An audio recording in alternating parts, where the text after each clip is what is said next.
Businessmen fled Dongguan, the world factory, and it collapsed overnight. It's all covered in today's China Truths. Dongguan is no longer the world's factory as it used to be. Many large factories have moved away. The electronics and shoe factories that once employed tens of thousands of people have all moved to Southeast Asia. So it is obvious that fewer and fewer people are working in Dongguan. The wages in Dongguan are disgusting and too low. Dongguan is no longer a paradise for workers. I am now in Dongguan Jinan Science and Technology Park. You can see there is not a single person in this industrial zone.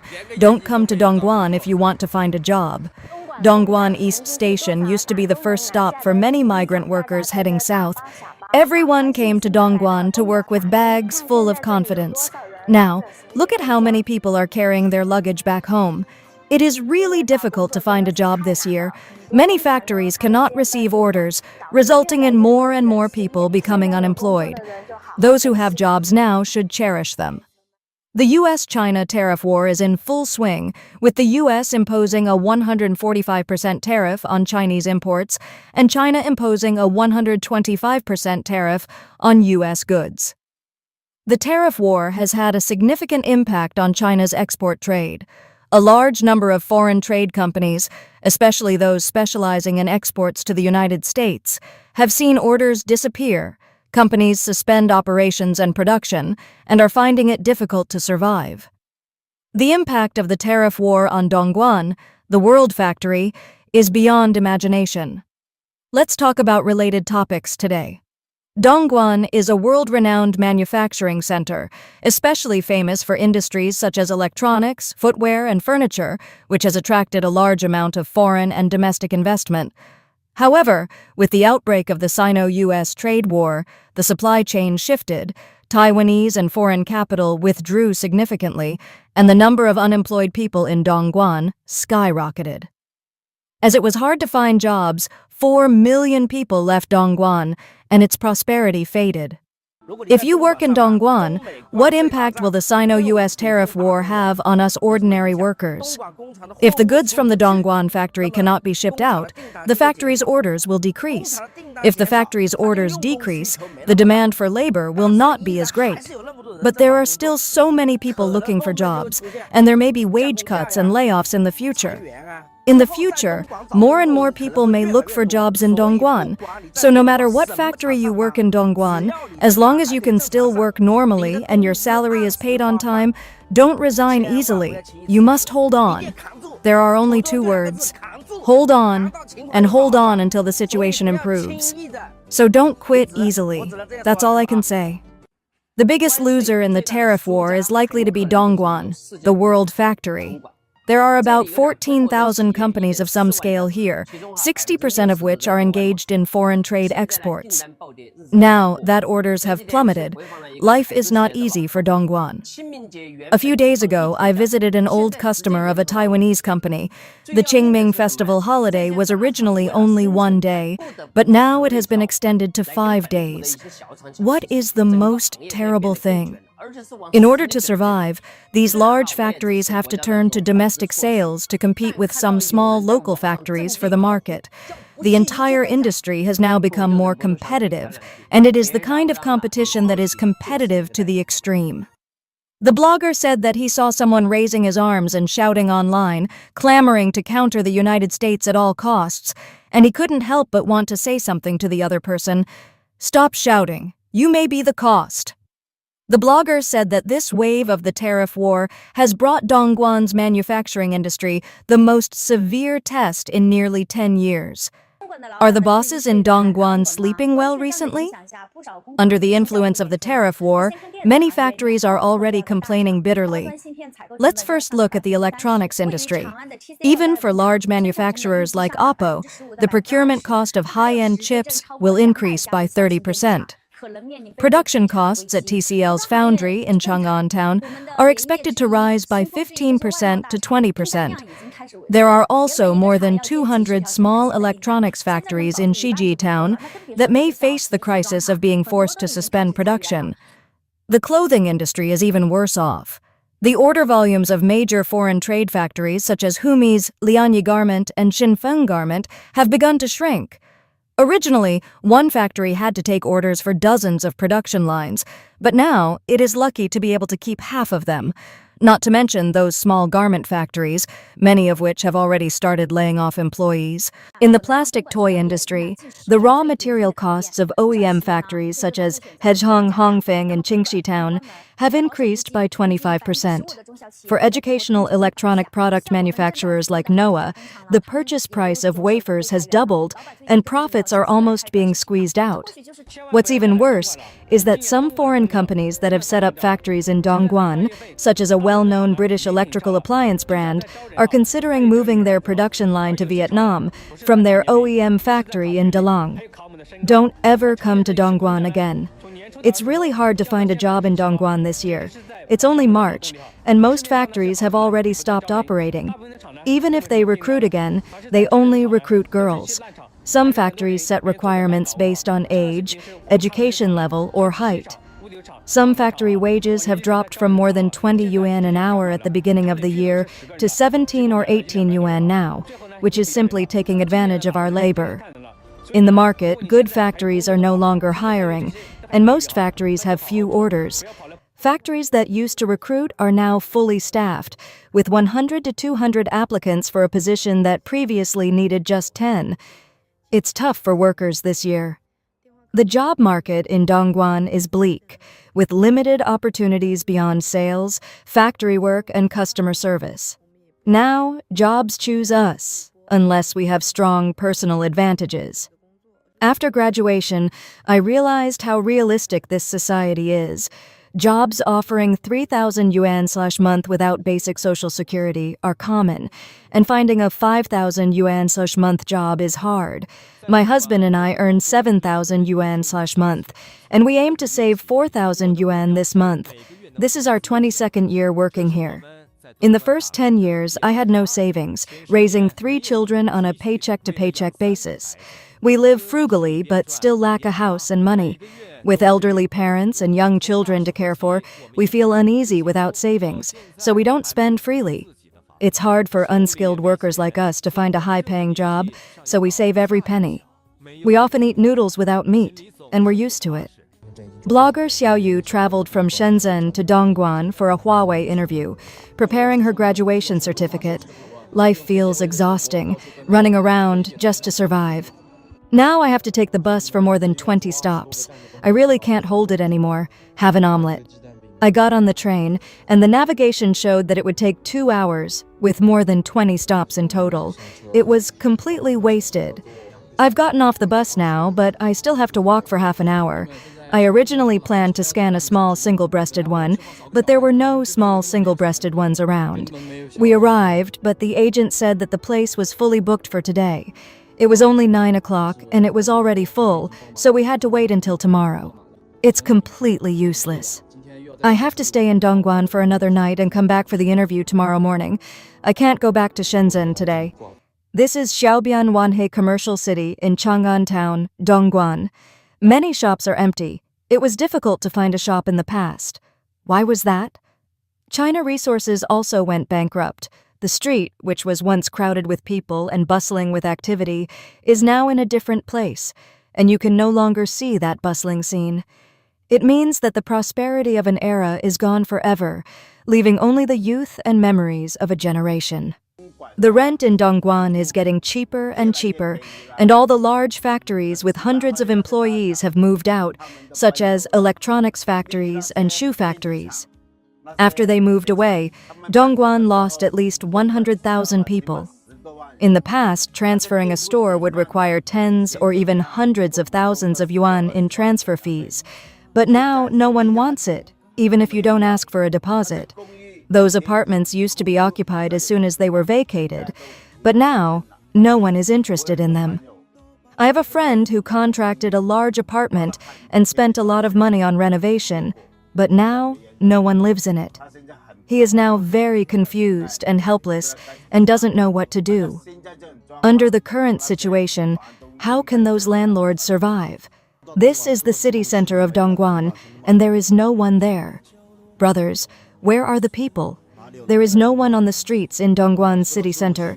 It is now past 8 o'clock in the evening. Where have all the people from Dongguan gone? This is Minying International Trade City in the center of Dongguan City. There is no one here. It's the peak season now, when everyone is out having fun after work, so there are only a few people here. Today, we are going to focus on a piece of news that has caused a great shock in the international community. Ukrainian President Zelensky publicly accused the Chinese Communist Party of providing direct military assistance to Russia for the first time, and announced on April 18th that sanctions would be imposed on 3 Chinese companies. This is Ukraine's toughest and most direct statement against the Chinese Communist Party since the outbreak of the Russo-Ukrainian War, which means that Sino-Ukrainian relations may be entering an unprecedentedly tense stage and makes the role of the Chinese Communist Party in this war once again the focus of international public opinion. Zelensky made these remarks at a press conference held in Kiev on April 17th. He said that the Ukrainian government has obtained intelligence that confirms that many Chinese companies not only provide Russia with military supplies such as artillery and gunpowder, but are also directly involved in weapons manufacturing operations in Russia. He also predicted that in the next few days, Ukraine would release more powerful evidence to let the international community know the truth. As soon as these words were spoken, they immediately caused a stir. Since Russia invaded Ukraine in 2022, Chinese Communist Party officials have consistently declared that they would remain neutral in the war between Russia and Ukraine and insisted that they would not provide lethal weapons to any of the warring parties. However, this claim has been questioned over the past 2 years. Western countries, especially the United States, have repeatedly pointed out that the Chinese Communist Party provides military supplies or dual-use technologies to Russia through third-party re-exports, cover companies, and military-civilian integration. Although there is no substantial evidence showing that Chinese Communist Party officials directly supply arms, the movements of related companies have been under the surveillance of international intelligence agencies. According to Zelensky, these sanctioned Chinese companies are suspected of being involved in the manufacture of the Iskander short-range ballistic missile system for use by the Russian military. The system can be equipped with conventional or small nuclear warheads and has been widely used by the Russian military to attack Ukrainian targets. On the same day, the Russian army once again used Iskander missiles to attack the northern Ukrainian city of Kharkiv, killing 1 person and injuring more than 100. It is worth noting that Zelensky also revealed that there are already hundreds of Chinese citizens on the Russian-Ukrainian battlefield, assisting the Russian army in various activities, including 2 captured prisoners of war. Ukrainian Deputy Foreign Minister Andriy Sybiga has formally summoned Chinese diplomats in Ukraine and demanded an explanation. In response to this, Lin Jian, a spokesman for the Chinese Foreign Ministry, responded at a regular press conference on April 18th, saying that Zelensky's accusations were groundless and that China's position on the Ukrainian crisis was consistent and clear. It has always been committed to stopping fighting, persuading peace, and promoting talks, and has never provided lethal weapons to any party. However, the CCP's statement of dissociation was immediately refuted by a report in the Russian state media. On April 18th, the Russian state media outlet RIA Novosti posted a message on its Weibo account claiming that Chinese companies are willing to provide Russia with various electronic industrial products, and quoted the Russian Ministry of Defense as saying that the Russian army used high-precision weapons and drones to carry out cluster attacks on Ukrainian military infrastructure that day. Although this report did not explicitly state the content of military cooperation, the assertion that China is willing to support Russia is undoubtedly contradictory to the neutral position emphasized by the Chinese Communist Party to the outside world. RIA Novosti also mentioned that at the recently concluded 27th Expo Electronics exhibition, Huayu Electronics Technology Correlate from Anhui, China, stated that it would expand exports of electronic products to Russia. The organizers of the exhibition also pointed out that Chinese companies have long been long-term partners of Russia's largest electronics exhibition, and that the number of Chinese companies participating this year has exceeded 200. After these messages were revealed, they triggered a strong backlash among netizens in China. A large number of Chinese netizens questioned the motives of the Russian media on Weibo believing that Russia was deliberately dragging China into the water. Some commented, "Isn't this just putting China on the grill?" The Russian media has no good intentions. They are taking advantage while still selling melons. Others pointed out that Russia's move was intended to divert the West's attention from its own predicament and strengthen its strategic position by hyping up the Sino-Russian alliance. At least surface-level stability can be maintained, but as the war continues and Sino-Russian military trade ties become increasingly apparent, the CCP's position has become increasingly difficult to justify. In fact, as early as 2023, Russian media released news at sensitive moments, exposing the details of military cooperation between Chinese companies and Russia. For example, in May 2023, just before Chinese Communist Party leader Xi Jinping was about to visit France, RIA Novosti reported that a Chinese drone manufacturer was preparing to open a production line in Russia. The company's products would mainly be supplied to the front lines of the Russia-Ukraine war. This practice of exposing the CCP at the most embarrassing moment shows that Russia does not care about the CCP's face and is instead exploiting the CCP's awkward diplomatic position to gain more political and economic benefits. Mailing believes that with Zelensky's public accusations and the implementation of sanctions, the CCP is likely to face greater diplomatic pressure. In particular, the EU and the US have been closely observing the CCP's behavior in the Russia-Ukraine war. Ukraine's statement this time may raise greater vigilance among its European allies. In the coming weeks, if Ukraine reveals concrete evidence linking Chinese companies to Russian military production, it will deal a major blow to the CCP's international credibility and expose Chinese firms to greater sanctions from the West. Ukraine's sanctions have revealed the CCP's gray zone strategy, secretly aiding Russia while denying it publicly. As Mailing puts it, the CCP can deny all it wants, but it cannot escape judgment. This time, it's Ukraine, once a target of CCP diplomacy, that delivered the slap. Zelensky has publicly sanctioned 3 Chinese firms and promised more evidence soon. This isn't just a warning, it's a direct confrontation. The CCP can't shift blame anymore. The exposure is already underway. For years, the CCP has tried to win over other countries, especially in Southeast Asia, with promises of cooperation and shared development, all to build resistance against U.S. tariffs. But the strategy has largely failed. Now the CCP is attempting to rally support through the UN, hoping to build an anti-U.S. alliance. But with Ukraine now turning against it, the CCP's intentions are being exposed on the world stage. Mailing believes this is just the beginning. As more evidence emerges, the CCP will face growing global scrutiny and may soon be forced into a corner, facing diplomatic isolation and accountability. Ukraine's move could be seen as a divine assist to Trump, reinforcing the narrative that the CCP is undermining world order. Trump's tough stance on China, especially via tariffs, now appears fully justified, and perhaps not even strong enough. Ultimately, the CCP has become the world's biggest security threat, manipulating economies, stealing tech, and fueling wars. Not just the US, but now Europe too, can no longer look the other way. Look at the situation the CCP is in. It is now trapped both internally and externally, isolated and helpless. Russia is dragging it down. Have you noticed the media trends over there? As soon as Zelensky made his accusation, Russian state media posted on social media that China is willing to provide electronic equipment to Russia, proudly listing several Chinese companies. Everyone knows what the CCP fears most now is being labeled by the international community as supporting an aggressive war, yet the Russian media essentially sent it to the guillotine with a single sentence.